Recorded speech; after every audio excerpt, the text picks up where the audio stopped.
Start कर रहे हैं एग्जामिशन का रिवीजन। सबसे पहले ये बता देते हैं कि अपने कौन सा सेक्शन पढ़ रहे हैं। सेक्शन नंबर 11 पढ़ रहे हैं। अपने कौन सा नोटिफिकेशन नंबर में पढ़ रहे हैं 12/2017। दो छोटा इंफॉर्मेशन तो याद रहेगा ही।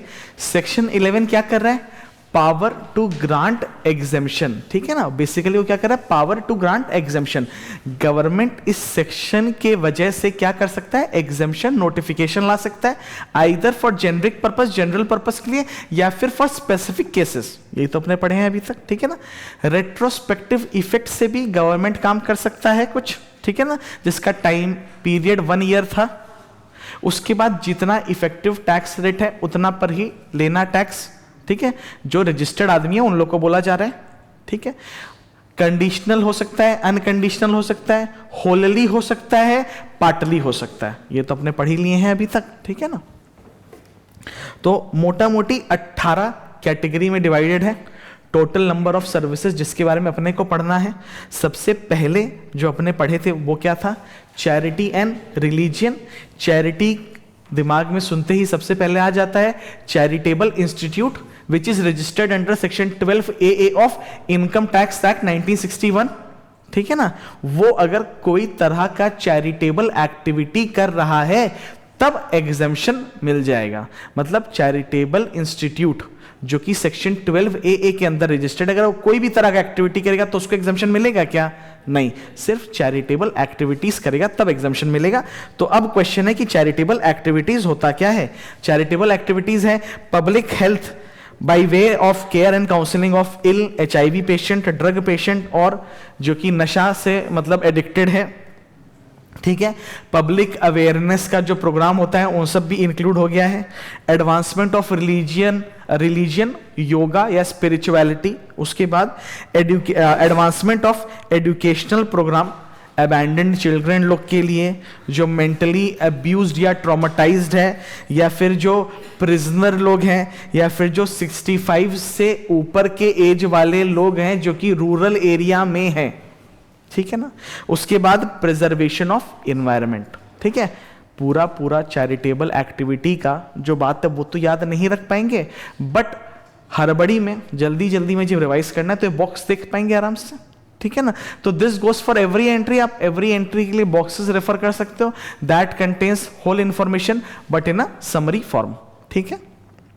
आ जाओ आगे चलते हैं। फिर रिलीजियन का बात करते हैं। रिलीजियस एक्टिविटी हो सकता है, रिलीजियस इवेंट हो सकता है। रिलीजियस इवेंट का क्या मतलब है, भगवत गीता का पाठ हो गया, उसके बाद कीर्तन वीर्तन जो हो गया उसको रिलीजियस एक्टिविटी बोलेंगे। वो कंप्लीट एग्जम्पशन है, उस पे कंप्लीट एग्जम्पशन है। उसके बाद मंदिर के आसपास क्या क्या काम हो सकता है। मंदिर के अंदर रहने का जगह हो सकता है, जो क्या बोलते हैं उसको, जो विजिटर्स है उसको क्या बोलते हैं, जो पिलग्रिम पे जाते हैं उनको क्या बोलते हैं, कुछ बोलते हैं ना, तीर्थयात्री। हाँ, तीर्थयात्री लोग जहां रहने जाते हैं तो उन लोग के लिए कमरा है, अगर वो कमरा का रूम का रेंट 999 तक है तो एग्जम्पशन है। 1000 या उससे ज्यादा है तो एग्जम्पशन गायब हो गया। मंदिर के अंदर अगर दुकान है तो, ठीक है ना। मंदिर के अंदर मतलब मंदिर के प्रेमाइसिस के अंदर, मंदिर का जो वो मेन मंदिर होता है उसके अंदर थोड़ा दुकान होता है, मंदिर का प्रेमाइसिस के अंदर अगर दुकान है तो उसका भाड़ा प्रति महीना का अगर 9,999 तक है तो एग्जम्पशन है। 10,000 या उससे ऊपर हो जाता है तो एग्जम्पशन भी गायब हो जाता है।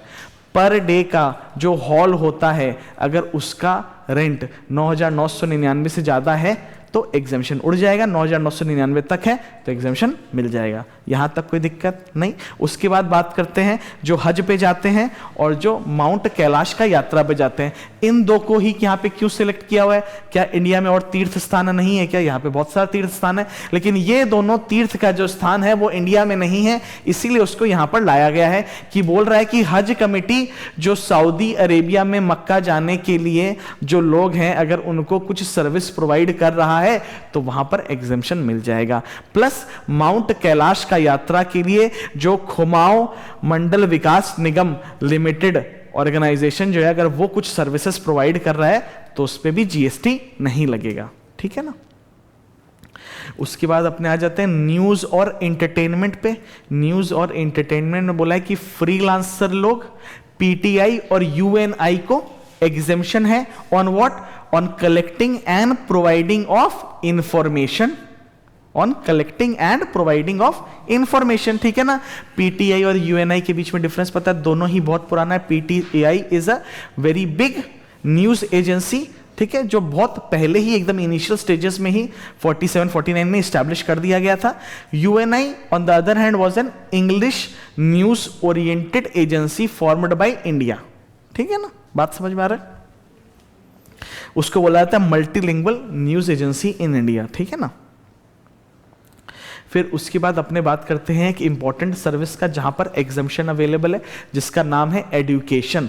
एजुकेशन का जब अपने बात करते हैं तो अपने दिमाग में 3-4 चीज आता है। सबसे पहले तो स्कूल आता है, तो स्कूल का जब बात करेंगे तो ये लोग बोल रहा है प्री स्कूल से लेके 12वीं तक। तो प्री स्कूल में किंडरगार्टन आ गया, क्या आ गया ना, लोअर नर्सरी, अपर नर्सरी, वो सब तो प्री स्कूल का ही पार्ट हो जाएगा, ठीक है ना। तो प्री स्कूल से लेके 12वीं तक का जो पढ़ाई होता है वो स्कूल कराता है। स्कूल के बाद कौन पढ़ाई कराता है, कॉलेज पढ़ाई कराता है। कॉलेज जो पढ़ाई करा रहा है, क्या वो एक इंडियन एक्ट के अंदर करा रहा है, क्या उसके अंदर जो पढ़ाई करा के आपको डिग्री या सर्टिफिकेट प्रोवाइड कर रहा है उसको रिकॉग्निशन प्रोवाइड कर रहा है क्या? यस यस यस, है ना। इंडियन यूनिवर्सिटीज एक्ट 1904 के अंदर यूनिवर्सिटीज फॉर्म है। यूनिवर्सिटीज और कॉलेज के बीच में एक एफ्लिक्शन वाला वो होता है ना, एफ्लिक्टेड अंडर दिस यूनिवर्सिटी और दैट यूनिवर्सिटी, ठीक है ना। तो बेसिकली क्या है, college is operating under university, universities are open under an act of Indian parliament, ठीक है ना, जो एक डिग्री प्रोवाइड करता है which is recognised under law, ठीक है। उसके बाद अन्यत्र स्टैट्यूटरी बॉडीज जो कि इंडिया में लाए गए एक्ट के वजह से बने हैं, जैसे कि सीएस, सीएम में सीएस, ये सब एक्ट लाया गया था। उसके बाद इनके अंदर रिस्पेक्टिव बॉडीज को बनाया गया था और वो लोग पढ़ाई करवा रहे हैं और इनके द्वारा जो पढ़ाई कराया जा रहा है प्लस जो आपको डिग्री दिया जा रहा है उसको एक रिकॉग्निशन मिल रहा है कि नहीं है, ठीक है ना। तो अपने बोल सकते हैं कि इसको भी रिकॉग्निशन मिला है by Indian government. Indian government और कैसे रिकॉग्नाइज करेगा, अपने अंदर एक एक्ट बनाएगा, एक्ट के अंदर ऑर्गेनाइजेशन बनाएगा, ऑर्गेनाइजेशन पढ़ाएगा और एक डिग्री प्रोवाइड करेगा, ठीक है ना। ठीक है, उसके बाद आ जाता है ट्रेनिंग फोरम्स, ठीक है ना, जो ट्रेनिंग प्रोवाइड करे डिफरेंट चीजों का। ये सारे इंस्टीट्यूशंस क्या कर रहे हैं, एजुकेशनल इंस्टीट्यूशन बन जाते हैं और ये लोग जिस तरह का पढ़ाई करा रहे हैं इनका प्राइमरी कस्टमर कौन है, स्टूडेंट है। तो स्टूडेंट को जो ये लोग सर्विस प्रोवाइड कर रहे हैं वो एग्जम्पशन है। फिर स्टूडेंट के बाद और किस किस को ये लोग सर्विस प्रोवाइड करते हैं, फैकल्टी यानी कि टीचर, फिर अदर स्टाफ, उन लोग को जो सर्विसेज प्रोवाइड करा वो भी एग्जम्प्ट है, ठीक है ना। तो एक चीज अपने समझे कि एजुकेशनल इंस्टीट्यूट सर्विसेज जो दे रहा है वो एग्जम्प्ट है, ठीक है।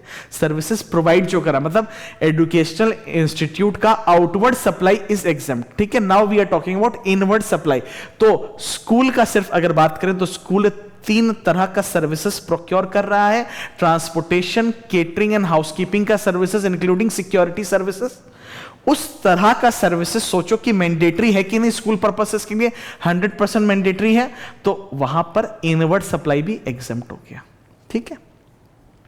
उसके बाद एक स्पेशल केस और बात करते हैं जहां पे कॉलेजेस का बात कर रहे हैं।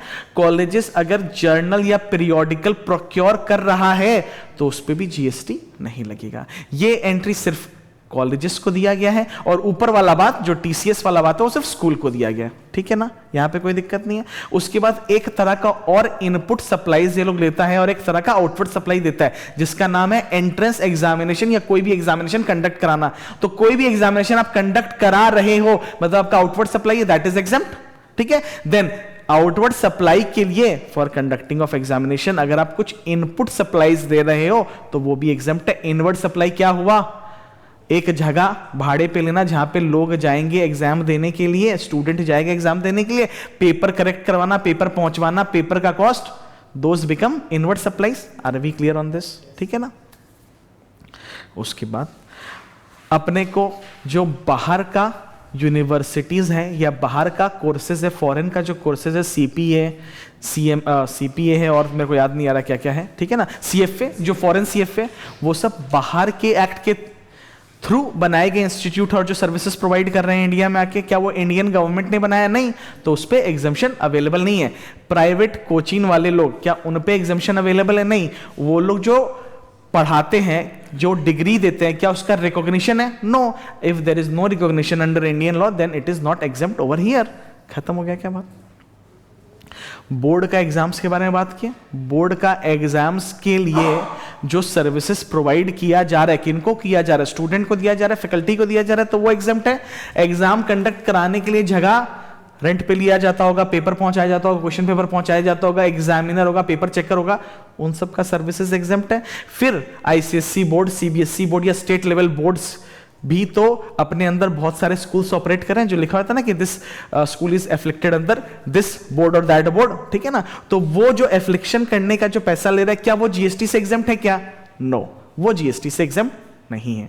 उसके बाद क्या बोल रहा है कि जो मिड डे मील्स है, अगर वो गवर्नमेंट प्रोवाइड करे या फिर प्राइवेट सेक्टर में कोई कंपनी प्रोवाइड करे, तो उससे क्या फर्क पड़ जाएगा? क्या एग्जेम्पशन हिल जाएगा क्या? नहीं।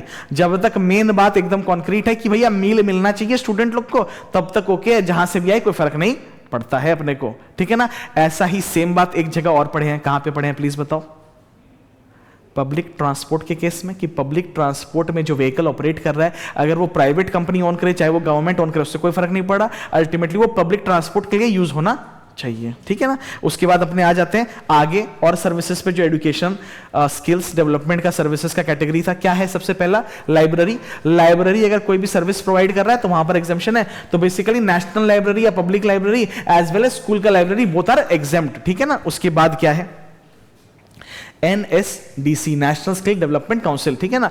ये लोग अगर कोई भी तरह का सर्विस प्रोवाइड कर रहा है, इसके अंदर बहुत सारा अपने अंदर ये स्किल सेक्टर स्किल काउंसिल्स बनाया है, और भी बहुत सारा ऑर्गेनाइजेशन किया है जो इस तरह का सर्विसेज प्रोवाइड करना चाहता है, मतलब स्किल डेवलपमेंट क्लासेस प्रोवाइड करना चाहता है, उन लोग को भी हेल्प किया है फाइनेंशियली सेटअप करवाने में, एवरीथिंग में। तो वो सारा सर्विसेज जो है वो एग्जेम्प्ट है, ठीक है। उसके बाद अपने बात करते हैं SDI का, skill development initiative scheme. Government का एक स्कीम है कि भैया 5 साल में 1 मिलियन था कि 10 मिलियन था, भूल गया, यहां पे लिखा हुआ भी नहीं है। 5 साल का टाइम फ्रेम के अंदर 1 मिलियन आदमी लोग को स्किल्स प्रोवाइड करना है, ताकि वो लोग स्किल्ड बन पाए और काम कर पाए, रोजगार कमा पाए। उसके लिए गवर्नमेंट एक इनिशिएटिव लेके आया, जिसको बोलते हैं, वो क्या बोलते हैं ना, पंचवर्षीय योजना, ठीक है ना। तो ऐसा पंचवर्षीय योजना कंटिन्यू कर रहा है अभी तक, ठीक है। तो उस केस में भी गवर्नमेंट बोलता है कि एग्जेम्पशन प्रोवाइडेड है। उसके बाद DDU GKY, ठीक है ना, ये किस चीज के लिए बनाया गया है? रूरल यूथ को एम्पावर करने के लिए, उनको स्किल सिखाने के लिए। तो उन लोग को जो सर्विसेज प्रोवाइड किया जा रहा है वो भी एग्जेम्प्ट है। उसके बाद अपने कहां पे आ जाते हैं? CG या SG या कोई एडमिनिस्ट्रेटिव ऑफिस है या विंग है या फिर कंपनी है, अगर वो लोग कोई सर्विसेज रिसीव कर रहा है इसी तरह का एजुकेशनल, तो अगर गवर्नमेंट 75% पैसा दे रहा है तो ओके है, तब कोई दिक्कत नहीं है। गवर्नमेंट अगर कम पैसा दे रहा है तब GST लगाया जाएगा, ठीक है ना। यही बात था इसमें। उसके बाद अपने एजुकेशन वाला कैटेगरी खत्म करते हैं और आगे चलते हैं हेल्थ वाला में। हेल्थ वाला में 2 कैटेगरी बन जाता है पहले से ही। एक है एनिमल लॉ का हेल्थ केयर। एनिमल लॉ का हेल्थ केयर मतलब वो वेटरनरी क्लिनिक्स, तो वहां पर जो सर्विसेज प्रोवाइडेड है वो एग्जेम्प्ट है। उसके बाद बोला जाता है कि ह्यूमंस को जो हॉस्पिटल्स में सर्विसेज प्रोवाइडेड है वो भी एग्जेम्प्ट है। तो clinical establishment, hospital, pathological lab, physiotherapy का जगह, सब जगह पे एग्जेम्पशन अवेलेबल है, ठीक है। बट एग्जेम्पशन कहां पर नहीं अवेलेबल है? एक्सेप्शन क्या है?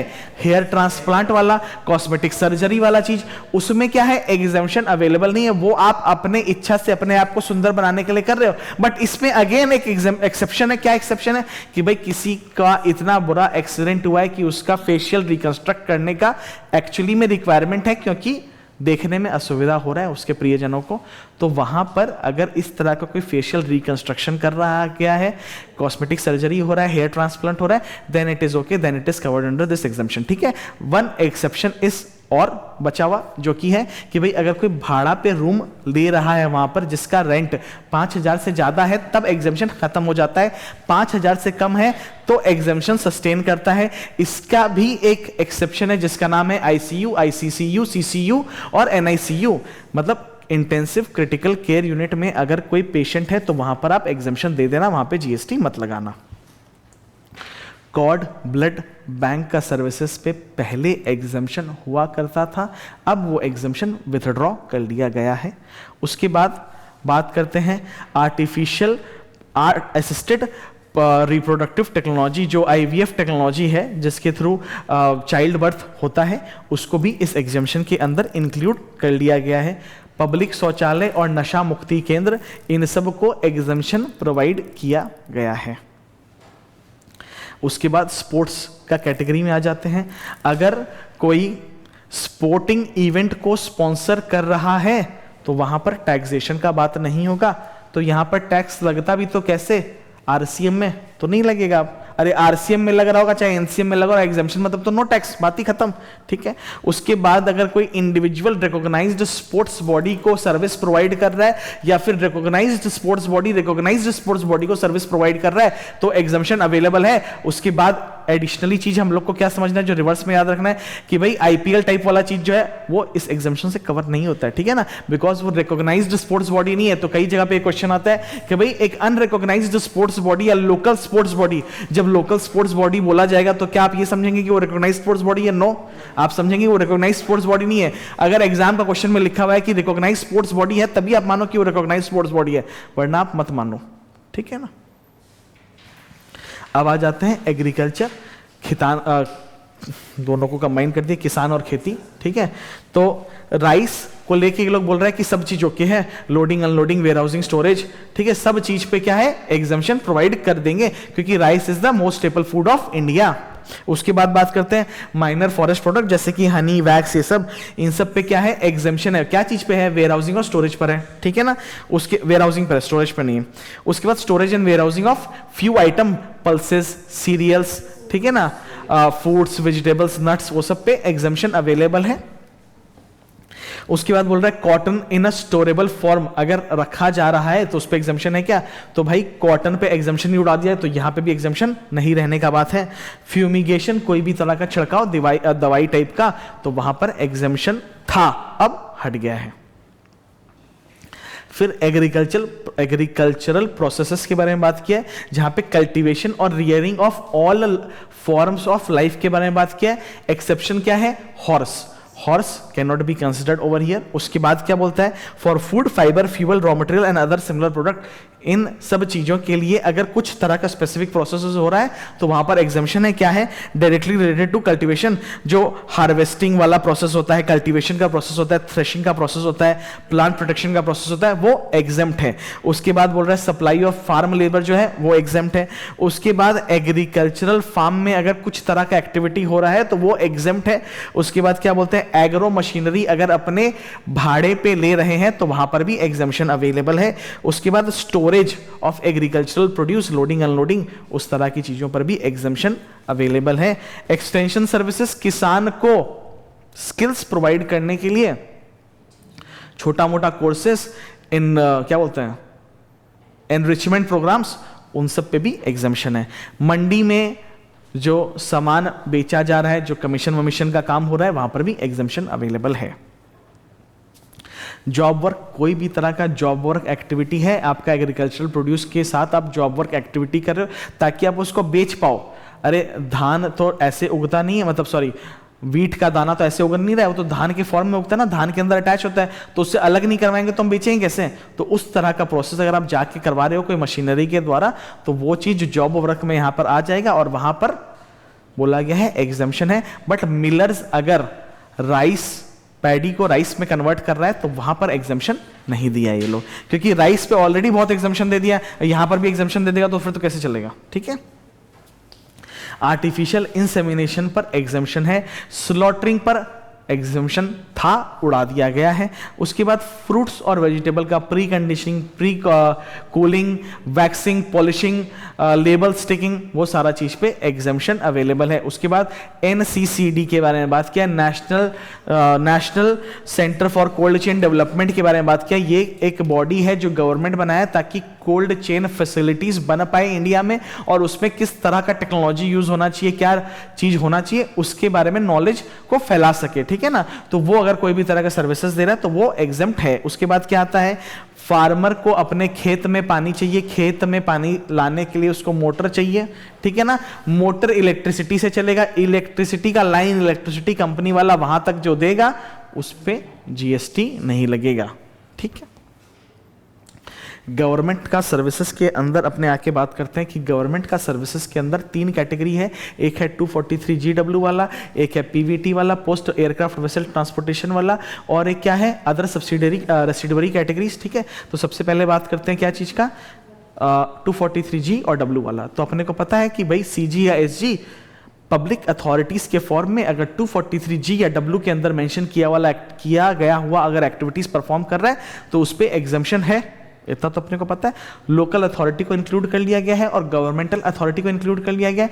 गवर्नमेंटल अथॉरिटी कौन है, जो गवर्नमेंट द्वारा बनाया गया है, गवर्नमेंट के लॉ के द्वारा बनाया गया है, जिसके अंदर गवर्नमेंट 90 या 90% से ज्यादा होल्ड करके रखा है। ठीक है ना, अगर वो लोग कोई आउटवर्ड सप्लाई दे रहा है तो वो एग्जम्प्ट है, अगर वो लोग कोई आउटवर्ड सप्लाई दे रहा है तो एग्जम्प्ट है। अब अपने बात करते हैं CG, SG और LA के बारे में।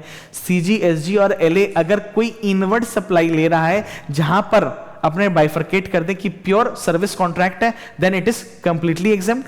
अगर फिर सेकंड ऑप्शन पे बातें हैं कि भाई कॉम्पोजिट सप्लाई है जहां पे कुछ सर्विस है कुछ गुड्स है, तो गुड्स का मात्रा 25 तक अगर 25% तक है तब तो कोई दिक्कत नहीं, तब एग्जम्पशन मिल जाएगा। 25% से ऊपर हो जाएगा तो एग्जम्पशन विथड्रॉ कर लिया जाएगा, खत्म हो गया। अच्छा, ये 25 कंपोजिट सप्लाई है, एग्जम्पशन मिलेगा या नहीं मिलेगा ये तो केस टू केस बेसिस पे देखा जाएगा, इसका तो कोई शॉर्टकट फॉर्मूला हो नहीं सकता।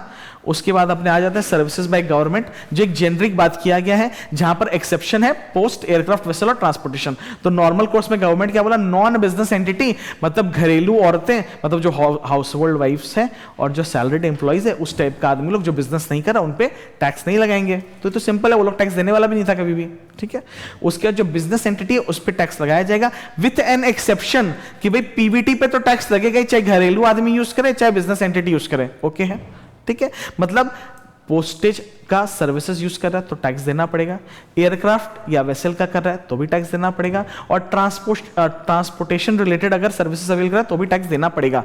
उसके बाद 3 कैटेगरी ऑफ सर्विसेज का बात करते हैं, जिसमें से पहला कैटेगरी ऑफ सर्विस क्या है, मेरा बात सुनो कि भाई अगर छोटे मोटे बिजनेसेस को अपने सर्विसेज देने हैं तो वहां पर तो एग्जम्पशन दे देना चाहिए ना, क्योंकि वो लोग खुद से रजिस्टर करा के तो टैक्स देने वाला है नहीं कभी भी। ठीक है ना, तो बोला कि छोटा मोटा अगर एंटिटी है तो वहां पर हम एग्जम्पशन दे देंगे with an exception of 4 types of category या 4 टाइप्स ऑफ कंपनीज।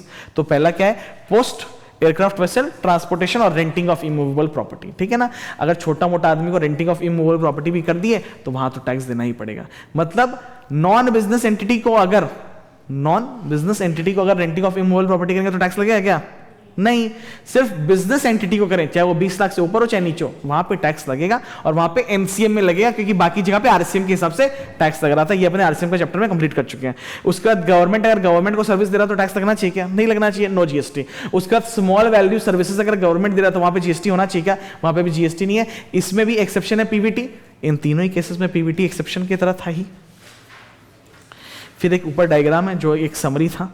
अपने फिर आ जाते हैं रेसिडुअरी कैटेगरी में। गवर्नमेंट एंटिटी अगर गवर्नमेंट से कोई सर्विसेज रिसीव कर रहा है और जिसमें कंसिडरेशन ग्रांट के फॉर्म में है तो वहां पर एग्जम्पशन अवेलेबल होना चाहिए। उसके बाद बोल रहा है कि लॉन्ग टर्म लीज में अगर एसआईडीसी, स्टेट इंडस्ट्रियल डेवलपमेंट अंडरटेकिंग, अगर कोई लैंड का टुकड़ा इंडस्ट्रियल यूनिट को या इंडस्ट्रियल अंडरटेकिंग को दे रहा है ताकि वो उसको डेवलप करे, तो वहां पर एग्जम्पशन है on one time upfront payment, जिसको सलामी भाड़ा बोलते हैं या सलामी बोलते हैं या फिर प्रीमियम बोल लो। ठीक है ना, लीज प्रीमियम। तो उस केस में एग्जम्पशन है। अगर ये पीरियोडिक मिले तो एग्जम्पशन है क्या? नो, गायब हो जाएगा एग्जम्पशन। उन एंटिटी में जहां पे गवर्नमेंट 20% से ज्यादा होल्ड करता है वो बोलता है कि गवर्नमेंट एंटिटी है। ठीक है ना, 20% से कम होल्ड कर रहा है मतलब वो गवर्नमेंट एंटिटी नहीं है, और वो लोग अगर लीज पे दे रहे हैं किसी को भी तो वहां पर एग्जम्पशन नहीं है। सीजीएसजी अगर अपना ही कोई बनाया हुआ एंटिटी को लोन का गारंटी प्रोवाइड कर रहा है, मतलब कि ओएनजीसी टाइप का कंपनी जो पीएसयू है, अगर वो लोग लोन प्रोक्योर करने जा रहा है, उन लोग को बोल रहा है कि भैया हमको गवर्नमेंट का गारंटी चाहिए, मतलब स्टेट गवर्नमेंट या सेंट्रल गवर्नमेंट का गारंटी चाहिए, तो गवर्नमेंट गारंटी देने के लिए कुछ पैसा लेता है, उस पैसा पे जीएसटी नहीं लगेगा। उसके बाद बोल रहा है स्पेक्ट्रम रिलेटेड सर्विसेज। 1/4/2016 से पहले अगर कोई स्पेक्ट्रम सर्विसेज प्रोक्योर किया था, लाइसेंस प्रोक्योर किया था और उसका पीरियोडिक रेंट पे पेमेंट करना था उसको, और वो पेमेंट आज तक कर रहा है, तो उस पर जीएसटी नहीं है। 1/4/2016 के बाद अगर कोई प्रोक्योर किया है ऐसा लाइसेंस तो उस पर जीएसटी लगेगा। उसके बाद क्या बोल रहा है, इंडियन रेलवे फाइनेंशियल कॉर्पोरेशन जो है, अगर वो इंडियन रेलवे को कोई सर्विस प्रोवाइड करता था तो एग्जम्पशन था, अब एग्जम्पशन हटा दिया गया है। सीजीएसजी एलएयूटी को अगर जीएसटीएन वाला लोग कोई सर्विस प्रोवाइड कर रहा था जीएसटी इंप्लीमेंटेशन के लिए तो वो एग्जम्प्ट हुआ करता था, अब एग्जम्पशन नहीं है। उसके बाद बात करते हैं, गवर्नमेंट कुछ कंप्लायंसेस बनाया है, उस कंप्लायंसेस को पूरा करने के लिए कुछ चार्जेस का पेमेंट करना पड़ता है, वो चार्जेस पर जीएसटी नहीं लगाया जाएगा। जैसे एमसीए में रजिस्ट्रेशन फीस होता है, स्विमिंग पूल का कुछ टेस्टिंग वेस्टिंग होता है वैसा। फिर उसके बाद आ जाता है इश्यू ऑफ बर्थ सर्टिफिकेट या डेथ सर्टिफिकेट, इस पे तो ऐसे भी जीएसटी नहीं लगना चाहिए और वैसे भी नॉमिनल वैल्यू होता है तो उस पर जीएसटी हटा दिया गया है।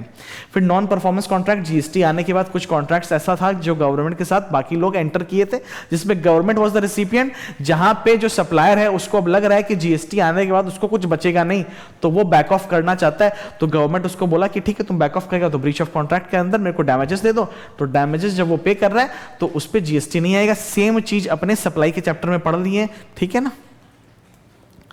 नेचुरल रिसोर्सेस का यूज, ठीक है, नहर से जो पानी खेत में लेके आएंगे उससे कोई ना कोई का तो अप्रूवल लेना पड़ेगा, तो वो अप्रूवल लेने के लिए अगर वो कोई चार्ज लेता तो जीएसटी नहीं लगेगा। उसके बाद कहाँ पे आ जाते हैं, नेचुरल रिसोर्सेज का माइनिंग के लिए जो क्वेरी माइंस होता है ना, क्वेरी माइंस क्या होता है, जनरली अंडरग्राउंड नहीं होता, वो अबव द ग्राउंड होता है, टीला बना होता है, उसको तोड़ तोड़ के यूज किया जाता है, ठीक है, वो अंडरग्राउंड चीज नहीं होता। जैसे कोल क्या होता है, अंडरग्राउंड माइनिंग होता है, बट ये माइनिंग जो होता है ना क्वेरी माइनिंग, वो अंडरग्राउंड नहीं होता जनरली, ठीक है। तो अगर क्वेरी माइनिंग कोई 1/4/2016 के पहले प्रोक्योर कर लिया था उसका लाइसेंस, तो वहां पर जीएसटी नहीं लगेगा। अगर आज तक उसका पीरियोडिक रेंट दे रहा है तो 1/4/2016 के बाद अगर प्रोक्योर किया ऐसा लाइसेंस तो उस पर जीएसटी लग जाएगा। उसके बाद अपने बात करते हैं आरटीआई वाला लोग जो हैं, अगर वो आरटीआई के अंदर कुछ सर्विसेज प्रोवाइड कर रहा है तो उस पर जीएसटी नहीं है। उसके बाद वो जो राशन का दुकान होता है जिसको फेयर प्राइस शॉप बोलते हैं, जो कि पीडीएस के अंदर काम कर रहा है, पब्लिक डिस्ट्रीब्यूशन सिस्टम के अंदर काम कर रहा है, गवर्नमेंट एक बहुत बड़ा मतलब मेंटेन करके रखा है stocks of all the edible things, flower, wheat, rice and everything. अगर वो डिस्ट्रीब्यूशन सिस्टम के थ्रू पहुंचा रहा है और पहुंचाने के एवज में वो कुछ राशन शॉप से कमीशन रिसीव कर रहा है तो वो एग्जेम्प्ट हो जाएगा। उसके बाद क्या बोल रहा है कि भाई अंबानी को फरारी चाहिए, दिवाली वाले दिन पे चाहिए, उस दिन तो कोई आदमी काम नहीं करना चाहेगा, उस आदमी को काम कराने के लिए ओवरटाइम चार्जेस देना पड़ेगा।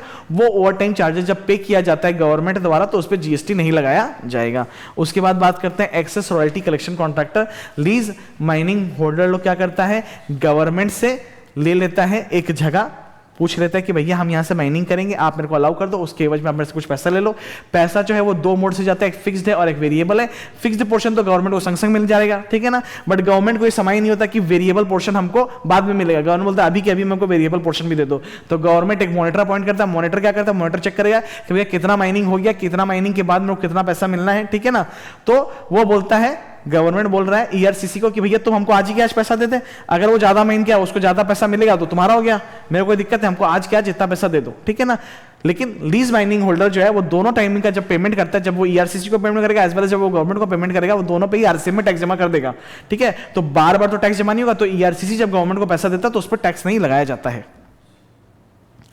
ओल्ड एज होम का फैसिलिटी अगर गवर्नमेंट प्रोवाइड कर रहा है, ठीक है, as well as registered trust provide कर रहा है, तो उस केस में क्या होगा, अगर 25,000 तक लिमिटेड है पर मंथ पर मेंबर का भाड़ा या रहने का खर्चा, तो एग्जम्पशन अवेलेबल है, ठीक है। उसके बाद अपने आ जाते हैं ट्रांसपोर्टेशन ऑफ पैसेंजर के बारे में। ट्रांसपोर्टेशन ऑफ पैसेंजर को रिवाइज करने के लिए अपने यहाँ पर आ जाते हैं। सबसे पहले अपने को दिमाग में आना चाहिए कि भैया स्टेज कॉन्ट्रैक्ट, स्टेज कैरेज और कॉन्ट्रैक्ट कैरेज क्या क्या होता है। स्टेज कैरेज को अपने बस की तरह समझ सकते हैं, कॉन्ट्रैक्ट कैरेज को अपने टैक्सी की तरह समझ सकते हैं, बट इसका एसेंशियली मतलब ये नहीं होगा कि भाई ये लोग बस और टैक्सी ही है, मतलब बस और कार ही है, ये लोग कुछ भी हो सकता है। तुम्हारे सोचने के लिए खाली मैंने बताया कि बस और टैक्सी समझ लो, ठीक है ना। तो अगर एसी होगा तो भाई दो जीएसटी भी दे दो, तुम ज्यादा भाड़ा दे रहे हो तो जीएसटी भी दे दो। अगर एसी नहीं है तब यहां पर आएगा, और एसी नहीं है तो पब्लिक ट्रांसपोर्ट होने से ही तुम यहां पर आएगा। अगर टूरिज्म पर्पसेस के लिए है या चार्टर या हायर के लिए तब यहां पर नहीं आएगा। ओके है क्या। एयर का सर्विस के बारे में बात करते हैं। एयर का सर्विसेज अगर नॉर्थ ईस्टर्न स्टेट से प्रोवाइड किया जा रहा है, मतलब बागडोगरा एयरपोर्ट या फिर नॉर्दर्न स्टेट्स में, नॉर्थ ईस्टर्न स्टेट्स में जो एयरपोर्ट है वहां से दिया जा रहा है, मतलब वहां से जो फ्लाइट उड़ रहा है और वहां पे जो लैंड कर रहा है, उन सब के लिए जीएसटी माफ है, ठीक है ना। उसके बाद एक आरसीएस कनेक्टिविटी स्कीम के बारे में बात किया हुआ, रीजनल कनेक्टिविटी स्कीम। इसमें गवर्नमेंट का जो ध्येय या मोटो है वो क्या है कि हर देश का जो मतलब आम नागरिक है वो भी उड़े, ठीक है ना। तो उसके लिए गवर्नमेंट बोला कि भैया जो इंडिगो है, जो बाकी एयरलाइंस है, वो लोग अपना प्राइसेस कम करें, बट वो लोग बोला एक सर्टेन अमाउंट के बाद वो लोग प्राइसेस कम नहीं कर पा रहे, तो गवर्नमेंट बोला कि हम तुमको एक्स्ट्रा फंडिंग दे देंगे, कस्टमर से तुम कम लेना, पैसेंजर से तुम कम लेना, ठीक है। तो गैप फंडिंग पे जो जीएसटी पैदा होता उसका एग्जम्पशन था, 3 साल के लिए, मतलब 1/7/2017 से 3 साल तक के लिए था, उसके बाद अब वो खत्म हो चुका है। रेलवेज का बात करते हैं। रेलवेज में फर्स्ट क्लास या फिर एसी का अगर कोई कोचेस होगा तो वहां पर जीएसटी पेमेंट होगा, बाकी जगह पे पेमेंट नहीं किया जाएगा। इनलैंड वाटरवेज में अगर कोई यूज हो रहा है बोट, फेरी या वो सब चीज का, तो वो सब एग्जेम्प्ट है। पब्लिक ट्रांसपोर्ट के लिए तो 100% एग्जेम्प्ट है, प्राइवेट के लिए, सॉरी पब्लिक नहीं, टूरिज्म पर्पसेस के लिए तो एग्जाम्शन नहीं मिलेगा। चाहे प्राइवेट ओन करे चाहे पब्लिक ओन करे, उससे कोई आनी जानी नहीं है, ठीक है ना। अगर हायर या चार्टर के लिए कोई व्हीकल प्रोक्योर करना है जिससे एम्प्लॉय लोग को भेज रहे हैं या लेके आ रहे हैं, तो वो इस एग्जाम्शन एंट्री का पार्ट नहीं बनता है, ठीक है ना। ओके है। उसके बाद अपने आ जाते हैं ये टूर ऑपरेटर सर्विसेज में। टूर ऑपरेटर सर्विसेज में क्या बोला कि भाई इंडिया का कोई टूर ऑपरेटर है, अगर वो फॉरेन नेशनल को कुछ सर्विसेज प्रोवाइड कर रहा है तो वहां पर एग्जाम्शन हो जाएगा। तो फॉरेन नेशनल को सारा सर्विसेज जो दे रहा है वो सब एग्जाम्शन हो जाएगा, नहीं, फॉरेन नेशनल को बाहर घुमाने का जो सर्विसेज दे रहा है वो एग्जाम्प्ट हो जाएगा, because that is in the nature of export, ठीक है। तो उसको एग्जाम्प्ट कर दो। उसको कैलकुलेट करने का एक तरीका बताया जो एकदम ही सिंपल है कि भाई नंबर ऑफ डेज से डिवाइड कर देना कि बाहर में कितना दिन रुका है, या तो वो या फिर 50% of the total value of the contract, ठीक है ना। उसके हिसाब से डिसाइड करना विच एवर इज लोअर, ठीक है। उसमें एक एक्स्ट्रा पॉइंट बताया कैलकुलेशन में जो कि दिमाग में थोड़ा सा अटपटा सा लगेगा, क्या कि 12 घंटा से ऊपर है तो 1 दिन मान लो, 12 घंटा के नीचे है तो आधा दिन मान लो, ठीक है ना। ट्रांसपोर्टेशन ऑफ गुड्स पे आ जाते हैं। हर ट्रांसपोर्टेशन ऑफ गुड्स जो रोड से हो रहा है वो exempt except from courier and GTA. GTA और कुरियर जो सर्विसेज प्रोवाइड कर वो एग्जाम्प्ट है, उसको छोड़ के जो भी ट्रांसपोर्टेशन ऑफ गुड्स हो रहा है, ठीक है ना, रोड के माध्यम से वो एग्जाम्प्ट है। इनलैंड वाटरवेज के थ्रू जो भी सर्विसेज प्रोवाइड किया जा रहा है वो भी एग्जाम्प्ट है। उसके बाद क्या बोल रहा है कि भैया रोड रेलवेज और वेसल के द्वारा अगर स्पेसिफाइड चीजों का ट्रांसफर किया जा रहा है, ट्रांसपोर्टेशन किया जा रहा है, तो वो एग्जाम्प्ट है। जीटीए द्वारा अगर कुछ स्पेसिफाइड गुड्स का ट्रांसपोर्ट हो रहा है तो वो भी एग्जाम्प्ट है। बेसिकली वो सब सेम है। मिल्क, सॉल्ट, ये सब चीज, defence, military equipment, newspaper, magazine, agriculture produce और ऑर्गेनिक मैन्यूअर या फिर रिलीफ मटेरियल, ठीक है ना। फिर कुछ एक्स्ट्रा पॉइंट दिया हुआ था कि भाई एक्सपोर्ट इंपोर्ट होगा तो क्या होगा, टैक्सेबल होगा या नहीं होगा, तो वो अपने देख सकते हैं। वो सिर्फ रेफरेंस के लिए दिया हुआ है। माइनिंग एरिया में माइनिंग जहां से हो रहा है वहां से सिर्फ रेलवे शेड तक लेके जाने के लिए अगर भाड़े पे ट्रक प्रोक्योर किया गया अलोंग विथ ऑपरेटर, तो उसको अपने ट्रांसपोर्टेशन ऑफ गुड्स नहीं मान सकते, उसको चार्टर या हायर माना जाएगा। उसके बाद जीटीए सर्विसेज अगर अनरजिस्टर्ड आदमी को दिया जा रहा है तो वहां पर एग्जाम्पशन दे दो, क्योंकि वैसे भी सामने वाला टैक्स नहीं देता, ठीक है ना। तो अनरजिस्टर्ड सीटीपी हो सकता है कि नहीं हो सकता, हो सकता है, बिकॉज उसको एग्जाम्पशन का बेनिफिट अवेलेबल तो है ही। उसके बाद आ जाता है जीटीए का सर्विस अगर गवर्नमेंट अथॉरिटीज को दिया जा रहा है, उन गवर्नमेंट अथॉरिटीज का बात किया जा रहा है जो टीडीएस टाइप का रजिस्ट्रेशन ले रखे हैं, जो नॉर्मल टैक्स पेयर टाइप का रजिस्ट्रेशन नहीं रखे हैं, तो वहां पर एग्जाम्पशन हो जाएगा।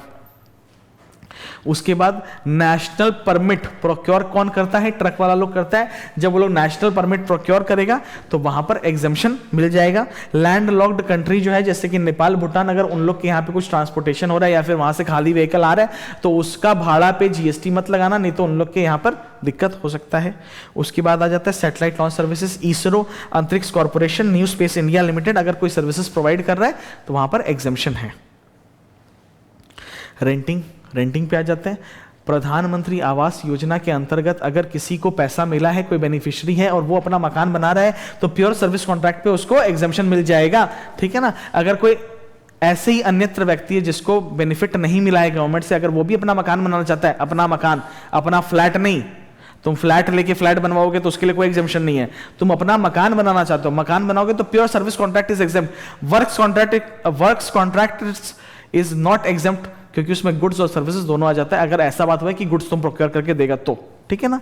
Pure service contract is only exempt. Hotel जो 1000 रुपए से कम चार्ज करता था वो एग्जाम्प्ट हुआ करता था, अब उस पर से एग्जाम्पशन विड्रॉ कर दिया गया है। फिर रेसिडेंशियल प्रॉपर्टी का बात करते हैं। रेसिडेंशियल प्रॉपर्टी पर अगर रेसिडेंशियल ड्वेलिंग के लिए कोई आदमी भाड़ा पे लिया है तो वहां पर एग्जाम्पशन हो जाएगा, ठीक है। बट रजिस्टर्ड पर्सन को अगर भाड़ा पे दिया जा रहा है ना कोई प्रॉपर्टी, तो वहां पर एग्जाम्पशन नहीं, वो टैक्सेबल बन जाता है, विद एन एक्सेप्शन ऑफ कि भाई प्रोप्राइटरशिप आदमी जो है, प्रोप्राइटरशिप फर्म जिसका है, अगर वो अपने यूज के लिए, नॉन बिजनेस पर्पस के लिए कोई प्रॉपर्टी ले रहा है तो वहां पर टैक्स मत लगाना, ठीक है ना। फिर रेसिडेंशियल प्रॉपर्टी अगर कमर्शियल प्रॉपर्टी के लिए, कमर्शियल प्रॉपर्टी की तरह यूज किया जा रहा है तो वहां पर तो टैक्स पेबल हो गया, ठीक है ना। यहाँ पे कोई दिक्कत नहीं है, आगे चलें। अब आ जाते हैं टेनेंसी प्रीमियम पे। टेनेंसी प्रीमियम अगर घर के लिए पेमेंट हो रहा है, मतलब रेसिडेंशियल ड्वेलिंग के लिए यूज हो रहा है, तब एग्जाम्पशन है। अगर रेसिडेंशियल ड्वेलिंग के लिए नहीं हो रहा है तो एग्जाम्पशन नहीं है। मतलब मोटा मोटी क्या है, रेसिडेंशियल ड्वेलिंग के लिए यूज हो रहा है तो एग्जाम्पशन है, रेसिडेंशियल ड्वेलिंग के लिए यूज नहीं हो रहा तो एग्जाम्पशन नहीं है। उसके बाद अपने ये TDR, FSI और रेसिडेंशियल लीज वाला जो बात है उसको थोड़ा देर के लिए होल्ड रखे थे, वो अभी भी होल्ड रहेगा। नॉट फॉर प्रॉफिट ऑर्गेनाइजेशन, अगर 3 तरह का एंटिटी कोई तरह का सर्विसेज अपने मेंबर्स को प्रोवाइड कर रहा है तो वहां पर एग्जाम्पशन है। जैसे कि ट्रेड यूनियन अगर अपना मेंबर्स को कोई सर्विसेज प्रोवाइड कर रहा है तो वहां पर एग्जाम्पशन है। कोई ऐसा एक्टिविटी जो एग्जेम्प्ट है जीएसटी के अंदर, वैसा एक्टिविटी अगर कोई एक एंटिटी प्रोवाइड कर रहा है, not profit entity, not for profit entity या फिर अनकॉर्पोरेटेड बॉडी, अगर वैसा कोई सर्विसेज प्रोवाइड कर रहा है जैसे कि charitable institution registered under section 12 AA of income tax act 1961, तो वहां पर एग्जाम्पशन है। जैसे कि भगवत गीता का पाठ कराना, वो तो पूरा एग्जाम्पशन था ना, वहां का बात हो रहा है। उसके बाद बोल रहा है कि रेसिडेंशियल वेलफेयर एसोसिएशंस जो होते हैं ना, अगर वो अपने मेंबर्स को सर्विसेज प्रोवाइड कर रहे हैं, वो कॉमन एरिया का जो मेंटेनेंस वाला सर्विसेज है वैसा प्रोवाइड करें और उसके एवज में कुछ भाड़ा ले रहे हैं या कुछ चार्जेस ले रहे हैं, अगर वो 7,500 से कम है तो एग्जाम्पशन है, 7,500 से ऊपर है तो एग्जाम्पशन गायब हो जाएगा। उसके बाद बात करते हैं कि भाई अनइनकॉर्पोरेटेड बॉडी या फिर नॉट फॉर प्रॉफिट ऑर्गेनाइजेशन जो है, अगर वो कुछ तरह का सर्विसेज प्रोवाइड करे, कुछ स्पेशल टाइप का art, culture, trade, commerce, industry, ये सब टाइप का सर्विसेज प्रोवाइड करे अपना ही मेंबर को against the consideration which is up to 1,000 रुपया प्रति मेंबर पर एनम, तो वहां पर एग्जाम्पशन हो जाएगा। उसके बाद राइट टू एडमिशन का बात करते हैं। कुतुब मीनार, ताजमहल टाइप का जो जगह होता है वहां पर एडमिशन करने के लिए, घुसने के लिए या फिर एंट्री फीस जो होता है उस पर एग्जाम्पशन होना चाहिए, ठीक है ना। उसके बाद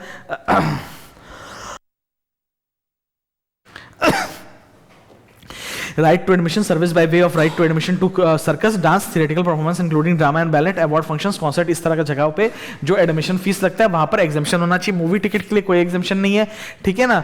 और वाटर पार्क, एम्यूजमेंट पार्क का जो एंट्री फीस होता है उस पर भी कोई एग्जाम्पशन नहीं है। उसके बाद अपने आ जाते हैं ट्रेनिंग एक्टिविटीज।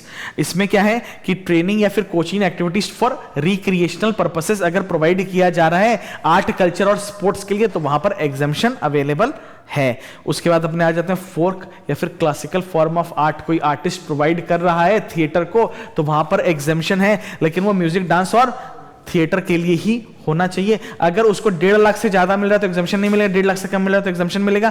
अगर वो ब्रांड एम्बेसडर है तो कोई एग्जाम्पशन नहीं मिलेगा।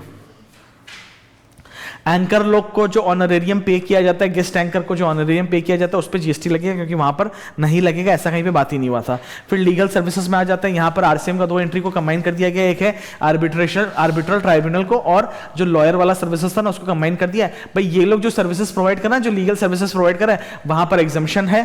क्यों? क्योंकि ये लोग तो ऐसे भी टैक्स नहीं देने वाला और इसके एवज में सामने वाला तो टैक्स दे ही रहा है ना, ठीक है। तो बेसिकली यहां पर क्या है कि नॉन बिजनेस एंटिटी को तो सर्विसेज प्रोवाइड कर रहा है ना, वहां पर बिजनेस एंटिटी लिखा था, या नॉन बिजनेस एंटिटी है तो नॉन बिजनेस एंटिटी को सर्विस प्रोवाइड कर रहा है, या फिर 10-20 लाख से कम वाला को सर्विस प्रोवाइड कर रहा है तो वहां पर एग्जाम्पशन दे दो, क्योंकि 10-20 से कम लाख वाला तो वैसे भी एग्जाम्पशन लेने के लिए जीएसटी में तो रजिस्टर कराएगा नहीं ना, ठीक है। उसके बाद जो बी नंबर पॉइंट है उसमें एक एडिशनल बात बोला है कि भैया अगर एडवोकेट किसी एडवोकेट का हेल्प ले रहा है, सर्विस ले रहा है, तो वहां पर भी एग्जाम्पशन हो जाना चाहिए, क्योंकि किसको बोले टैक्स पे करने के लिए, जो सप्लायर है वो भी एडवोकेट है, जो रिसिपिएंट है वो भी एडवोकेट है, और इको तो बीच में है ही नहीं। ये वाला पेज से आगे जा सकते हैं, सेम ही था। बैंकिंग सर्विसेज पे आ जाता है। बैंकिंग सर्विसेज में सबसे पहले आरबीआई जो सर्विसेज प्रोवाइड करता था उस पर जीएसटी का एग्जाम्पशन हुआ करता था, अब वो एग्जाम्पशन विड्रॉ कर दिया गया, हटा दिया गया। उसके बाद आ जाता है वो फिक्स्ड डिपॉजिट टाइप वाला सर्विसेज, जो कि सुनने में अटपटा लगता है कि भाई तुम्हारे पास एक्स्ट्रा पैसा था, तुमने बैंक को दे दिया कि बैंक यूज कर पाए, तो उस पर बैंक तुमको इंटरेस्ट देता है, तो वो एग्जेम्प्ट सर्विस के लिए, ये तो हर जगह पे कॉमन ही होगा। उसके बाद एक और तरह का एक्टिविटी हो सकता है कि भाई फॉरेन मनी एक्सचेंजर जो है वो बैंक के साथ ट्रांजैक्शन करे to acquire the foreign currency, या फिर उसको देने के लिए, तो वो एग्जाम्प्ट है। अगर बैंक या फॉरेन एक्सचेंज वाला लोग कस्टमर से डील कर रहा है और वहां पर कुछ चार्ज कर रहा है तो वो जीएसटी के दायरे के अंदर फॉल करा दिया जाएगा। उसके बाद अपने आ जाते हैं कि प्रधानमंत्री जनधन योजना के तहत अगर कोई बैंक अकाउंट खुला है तो वो बैंक अकाउंट अगर कुछ चार्ज कर रहा है तो उस पर जीएसटी मत लगा देना। उसके बाद बोल रहा है कि card processing fees up to the value of 2000 rupees, मतलब 2000 का ट्रांजैक्शन पर अगर कोई ट्रांजैक्शन चार्ज आ रहा है भाई merchant banker like HDFC, ICICI bank, तो वहां पर क्या होगा, वहां पर उस चार्ज को वेव ऑफ कर दिया जाएगा। मतलब 2000 पे जो चार्ज आ रहा है 50 रुपए का, उस पर जो जीएसटी लग रहा है उसका बात कर रहे हैं अपने, ठीक है ना। उसके बाद बिजनेस फैसिलिटेटर और बिजनेस करस्पॉन्डेंट का बात करें, जो कि सर्विसेज दे रहा है रूरल ब्रांच को, अगर रूरल ब्रांच को दे रहा है सर्विसेज तो एग्जामिशन मिल जाना चाहिए। इंश्योरेंस एजेंट अगर इंश्योरेंस कंपनी का रूरल ब्रांच को सर्विसेज दे रहा है तो उसको भी एग्जामिशन मिल जाना चाहिए। उसके बाद अपने आ जाते हैं insurance pension scheme and specified bodies. NPS के अंदर अगर एनविटी वाला फंक्शन प्रोवाइड करता हुआ कोई सर्विस अगर प्रोवाइड किया जा रहा है एनपीएस द्वारा, जो कि पीएफआरडीए के अंदर रेगुलेट किया जाता है, तो वहां पर एग्जामिशन अवेलेबल है। कुछ स्पेसिफिक कैटेगरी ऑफ पर्संस को एग्जामिशन अवेलेबल है, जैसे कि आर्मी वाले लोग, एयरफोर्स वाले लोग, नेवल वाले लोग, कोस्टल गार्ड्स लोग और सेंट्रल आर्म्ड पुलिस फोर्सेस लोग। इन लोग के लिए जो इंश्योरेंस फंड गवर्नमेंट बनाया है, अगर वो कुछ सर्विसेज प्रोवाइड कर रहा है तो उस पर तो एग्जामिशन होना ही चाहिए, तो वो एग्जाम्प्ट है। उसके बाद अपने आ जाते हैं कुछ रेगुलेटरी बॉडीज जो गवर्नमेंट बनाया है, जैसे कि ESI, EPF, coal mines provident fund organisation, NPS, IRDA, SEBI और फिर अटल पेंशन योजना या फिर स्टेट द्वारा बनाया गया कोई पेंशन योजना। ठीक है ना, इसमें क्या होता है, यहां पर भी एग्जामिशन अवेलेबल है। एनपीएस वापस क्यों रिपीट हो गया, यहां पर एनपीएस जो रिपीट हुआ है वो है एडमिनिस्ट्रेटिव कॉस्ट अगर ले रहा है तो वहां पर एग्जामिशन अवेलेबल है। इरडा और सेबी द्वारा जो सर्विसेज प्रोवाइड किया जाता था पहले वो एग्जाम्प्ट था, अब वो हटा दिया गया है उस पे एग्जाम्पशन, अब वो टैक्सेबल हो गया है। जनरल इंश्योरेंस का सर्विसेज और लाइफ इंश्योरेंस का सर्विसेज अगर नोटिफाइड स्कीम्स के अंदर प्रोवाइड किया गया है तो एग्जाम्पशन है। उसके बाद आ जाते हैं री इंश्योरेंस का सर्विस। री इंश्योरेंस का सर्विस क्या होता है, इंश्योरेंस कंपनी जो अपना पोर्टफोलियो के इंश्योरेंस ले रहा है ना, अपना पोर्टफोलियो को प्रोटेक्ट करने के लिए, उसको बोला जाता है री इंश्योरेंस का सर्विसेज, वहां पर भी एग्जाम्पशन है। उसके बाद गवर्नमेंट अगर कोई तरह से कोई इंश्योरेंस प्रीमियम का पेमेंट कर रहा है तो वहां पर भी एग्जाम्पशन है, जहां पे कवर्ड कौन है, दूसरा आदमी या फिर बेनिफिशियरी। एम्बेसी अगर कुछ सर्विसेज प्रोवाइड कर रहा है, वीजा इशू करने का या फिर और भी कोई तरह का सर्विसेज अगर प्रोवाइड कर रहा है तो वहां पर एग्जाम्पशन मिल जाना चाहिए। Transfer of going on concern पे एग्जाम्पशन प्रोवाइड कर दिया है गवर्नमेंट, क्योंकि यहां पर गवर्नमेंट को रेवेन्यू लॉस तो नहीं है, यहां पे सिर्फ अकाउंटेबिलिटी का प्रॉब्लम है कि भाई अकाउंटेबिलिटी कौन करेगा, तो रजिस्ट्रेशन नया ले लेना, उसके लिए सारा प्रोविजन अपने पढ़ चुके हैं। टोल प्लाजा पे जो अपने जाते हैं और वहां पे टोल चार्जेस जो कलेक्ट होता है उस पर तो जीएसटी लगना ही चाहिए। फास्टैग नहीं है, ज्यादा चार्ज लग गया तो उस पर भी जीएसटी लग गया। ओवर साइज व्हीकल अगर जा रहा है और उससे ज्यादा चार्ज कलेक्ट लिया तो उस पर भी जीएसटी नहीं लगना चाहिए, उसमें तो कोई दिक्कत है नहीं। उसके बाद अपने आ जाते हैं हायरिंग ऑफ मोटर व्हीकल। तो बोल रहा है कि कुछ टाइप का सप्लायर्स लोग जो दे रहा है मोटर व्हीकल हायर पे, उन लोग को एग्जाम्पशन है। तो किनको एग्जाम्पशन है, जो आदमी स्टेट ट्रांसपोर्ट कॉर्पोरेशन को दे रहा है व्हीकल, जहां पे व्हीकल 12 से ज्यादा कैपेसिटी वाला है, ठीक है ना। उसके बाद कोई लोकल अथॉरिटी को अगर दे रहा है व्हीकल हायर पे, भाड़ा पे दे रहा है तो एग्जाम्पशन है, बशर्ते इलेक्ट्रिक व्हीकल होना चाहिए। उसके बाद क्या बोल रहा है कि भाई जीटीए को अगर कोई सप्लाई कर रहा है भाड़ा पे व्हीकल तो वहां पर भी एग्जाम्पशन होना चाहिए। उसके बाद स्कूल कोई एक वेंडर को बोल रखे कि भैया तुम आके सर्विस प्रोवाइड कर दो, आने ले जाने ले छोड़ने का, अगर वो वेंडर कोई से बस भाड़े पे ले रहा है तो वहां पर भी एग्जाम्पशन है।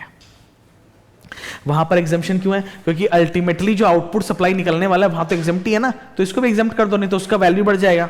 उसके बाद इनक्यूबेटी और इनक्यूबेटर के बारे में बात करते हैं। इनक्यूबेटी कौन होता है, इनक्यूबेटीज आर बेसिकली स्टार्टअप्स जो इनक्यूबेटर के अंदर रह के रिसर्च एंड डेवलपमेंट करता है, टेक्नोलॉजिकल एनहांसमेंट करता है और उन लोग अपना स्टार्टअप को एक्सेलरेट करवाता है। तो उन लोग को क्या तरह का एग्जाम्पशन है, भाई तुम अपना फर्स्ट सेकंड थर्ड ईयर में जो सर्विसेज प्रोवाइड करेगा, मतलब तुम अपना आर्टिकलशिप में जो सर्विसेज प्रोवाइड करेगा उसको हम एग्जाम्प्ट कर देंगे, अगर वो 50 लाख तक है तो। और कंडीशन है कि भाई तुम्हारा पिछले साल में 50 लाख होना चाहिए और बाद 3 साल का पीरियड लैप्स नहीं होना चाहिए। 3 साल का पीरियड लैप्स हो गया मतलब ऐसे एग्जाम्पशन नहीं मिलेगा, 50 लाख से ज्यादा हो गया तो ऐसे भी एग्जाम्पशन नहीं मिलेगा, बात खत्म। उसके बाद आ जाता है इनक्यूबेटर जो सर्विसेज प्रोवाइड कर रहा है। इनक्यूबेटर किसको सर्विस प्रोवाइड कर रहा है, इनक्यूबेटी को सर्विस प्रोवाइड कर रहा है, तो भाई उस तरह का सर्विसेज को तो एग्जाम्प्ट करना चाहिए because is a very special type of entity और ये अच्छा एक काम कर रहा है जो कि इंडिया को डेवलप करेगा। उसके बाद अपने आ जाते हैं कहां पर, बिजनेस एग्जीबिशन जो फॉरेन लैंड पे कंडक्ट किया जा रहा है फॉर इंडियन एंटिटीज, तो this is basically sort of an export oriented काम, तो वहां पर एग्जाम्पशन प्रोवाइड कर दिया गया है। फिर ट्रांसमिशन और distribution of electricity via distributor या फिर ट्रांसमीटर ऑफ इलेक्ट्रिसिटी का जो आदमी लोग करते हैं वहां पर एग्जाम्पशन प्रोवाइड कर दिया गया है। सिंपल था, कॉम्प्लिकेशन एकदम भी नहीं है, ठीक है ना। एग्जाम में इसी तरह से क्या थोड़ा टाइम में रिवाइज कर पाएंगे अपने, क्योंकि असली काम क्या है कि आज पढ़ दिया तो काम थोड़ा खत्म हो गया। काम तब खत्म होगा जब तुम एग्जाम में अपीयर करो, वहां पे मतलब बढ़िया से एग्जाम दे दो, पास हो जाओ, तब तुम्हारा काम खत्म है। आज काम नहीं खत्म है। तो इंपॉर्टेंट चीज क्या है कि भाई वो 30 घंटा, एक्चुअली तो हम तो 44 घंटा बोलते हैं हमेशा, वो 2 दिन का जो गैप होता है ना, अरे अल्टीमेट तो तुमको 44 आवर्स ही मिले ना, 48 आवर्स, 4 घंटा आने जाने का एग्जाम का, तो 44 आवर्स तो मिल रहा है ना, 2 घंटा सो लो और कितना सोएगा, तो 42 आवर्स तो मिल गया ना। अरे 15 दिन नहीं सोएगा तो कोई नहीं मरेगा यार। सबसे पहला तो दिमाग में ये चीज़ हटा दो कि अगर हम नहीं सोए तो मर गए, कुछ नहीं होगा। नहीं सोओगे कोई दिक्कत ही नहीं है जीवन में, मतलब नहीं सोया मतलब कोई दिक्कत नहीं है। 16 दिन बाद सो जाना, इसमें क्या हो जाएगा। अपना एग्जाम के टाइम में 100% रिवाइज करना जरूरी है। 100% रिवाइज नहीं करेंगे तो क्या होगा, जो रिवाइज नहीं किया उसी से पूछ लेगा। सोचो कि तुम्हारा नसीब तो फूटा हुआ है ही, कि भाई नसीब अच्छा होगा जहां से पढ़े वहीं से आएगा, वो नहीं होगा। तुम सोचो कि मेरा नसीब तो हमेशा ही फूटा हुआ एग्जाम में, कि भाई अगर हम जिस चीज को पढ़ के, जिस चीज को छोड़ के, जिस चीज को छोड़ के उसी सारा क्वेश्चन पूछेगा। तो 100% प्रिपरेशन इज मस्ट। उसके बाद 100% पेपर अटेम्प्ट करना भी मस्ट है। अगर 100 मार्क का अटेम्प्ट ही नहीं किया तो पास होने का सोचेंगे कैसे। अगर तुम 80 मार्क का अटेम्प्ट किया, इतना मेधावी छात्र तो हो नहीं कि भाई 80 का अटेम्प्ट किया तो 78 लेके आ जाएंगे, वैसा तो होगा नहीं ना यार। बात समझ में आ रहा है। तो पढ़ना पूरा है, एग्जाम में पूरा का पूरा पेपर अटेम्प्ट करके आना है। ये एकदम क्या बोलते हैं, एकदम क्या 101 कंडीशन है, मतलब कि भाई ये होना ही चाहिए, तब एग्जाम में पास हुआ जाएगा। प्लस सुंदर से लिखना तो है ही है, मतलब आता है दिमाग में, कूड़ा कचरा की तरह लिख दिया तो नहीं चलेगा। तुम्हारा आंसर को डिकोड करने के लिए थोड़ा ना बैठा, तुम सामने वाला का पर्सपेक्टिव समझो ना। उसको क्या मिल रहा है, तुम्हारा एग्जाम का पेपर कट करने में उसको 85 रुपीज मिल रहा होगा, 100 रुपया मिल रहा होगा, एक बढ़ा दिया और 150 रुपया मिल रहा होगा, और क्या मिल जाएगा। अरे 150 रुपया के लिए कितना मेहनत करेगा यार। किसी को पास करना, किसी को फेल करना इज अ वेरी बिग मतलब चैलेंज, कि इस क्वेश्चन में पढ़ के कैसे समझे कि भाई वो इतना मार्क्स के लायक है कि नहीं। ये एक डिफिकल्ट चीज है। 150 रुपए से उसका तो आंकलन नहीं हो सकता, बट अल्टीमेटली जो सच्चाई है वो तो सच्चाई है कि एक लिमिटेड अमाउंट ही दिया जा रहा है, तो वो तुम्हारा रीड करने के लिए तो बैठा नहीं है। और तुम अनोखा तो पहली बार एग्जाम दे नहीं रहे, तुम अनोखे हो जो पहली बार एग्जाम, तुमसे पहले बहुत जन एग्जाम दे चुका है, सीए बन चुका है, कुछ जन छोड़ भी चुका होगा, तो बहुत जन तो अचीव किया ही है ना अपने लाइफ में, तो तुम भी अचीव कर ही सकते हो। तुम सामने वाला की गलती मत निकालने बैठो, तुम सोचो कि हमको ही ज्यादा मेहनत करना है, तो यहां पे गलती निकाल भी लोगे कि नहीं सामने वाला बदमाशी किया, मेरे को मार्क्स नहीं दिया। लेकिन जब रियल लाइफ में जाओगे तब तो ये काम नहीं कर पाओगे ना कि भाई सामने वाला बदमाश है, वो मेरे को प्रमोशन इसलिए नहीं दे रहा, क्यों, क्योंकि हम काम नहीं, तुम काम किया लेकिन उसको दिखाई नहीं दिया, या वो देखना नहीं चाहता होगा, तब तुमको प्रमोट नहीं किया। समझ रहे हो बात में। Real life problem, real life में जब प्रॉब्लम्स आता है ना, तो उसका सॉल्यूशन नहीं होता, और उसको तुम सॉल्व कर भी नहीं पाएगा मेहनत करके, क्योंकि मेहनत करने के बाद भी वो प्रॉब्लम एग्जिस्ट कर रहा है। एग्जाम का प्रॉब्लम तो ऐसा है ना कि भैया मेहनत किए तो खत्म होगा प्रॉब्लम, मतलब ऐसा नहीं हो सकता कि तुम ना जान लगा दिया और फिर बोला कि फेल हो गया। अगर ऐसा हुआ है कि कोई जान लगा के फेल हो गया, मतलब वो जान नहीं लगाया होगा। तुम समझो कि वो जान नहीं लगाया, जान मतलब अपना बॉडी का एक कतरा लगा दिया, मतलब इसके बाद कुछ है ही नहीं, मतलब इसके बाद मौत है, इसके बाद कुछ नहीं मिलेगा मेरे को एकदम। तुम बात समझ रहे क्या। तब पास होने का संभावना बनता है, ठीक है ना, क्योंकि तुम्हारे कंपटीशन में और भी तो आदमी है जो एग्जाम दे रहे हैं, तुम तो अकेले नहीं दे रहे हो, ठीक है। अगर तुम्हारे से बगल वाले, सपोज करो तुम्हारे बगल वाले फर्स्ट रैंकर वाला होगा, फिर तुम्हारा पेपर तो एकदम पूरा नक्की हो गया उसके बगल में, क्योंकि उसका आंसर उससे एकदम टॉप ग्रेड का होगा और तुम्हारा एकदम पूरा 0 ग्रेड का। तो यहां पर क्या है, कॉम्पिटिटिवली तुमको बढ़िया परफॉर्म करना। उस 400 का ग्रुप में जो तुम्हारे बिल्डिंग में बैठा हुआ एग्जाम देने के लिए, उससे बढ़िया परफॉर्म करना है, क्योंकि 400 का सेट जाता है ना एग्जामिनर लोग के पास, तो सोचो कि वहां पर बढ़िया परफॉर्म करके पास होना है, बस सिंपल ही तो है, ठीक है। प्लीज पढ़ लेना, रिवाइज कर लेना, याद रखना जरूरी है। मंडे क्लास नहीं करेंगे क्योंकि value of supply is a very important chapter, I want complete attendance. तो आए जो भी रेगुलरली आ रहे हैं वो पढ़ें, बहुत बहुत इंपॉर्टेंट चैप्टर है, छोटा है बट इंपॉर्टेंट है, ठीक है ना।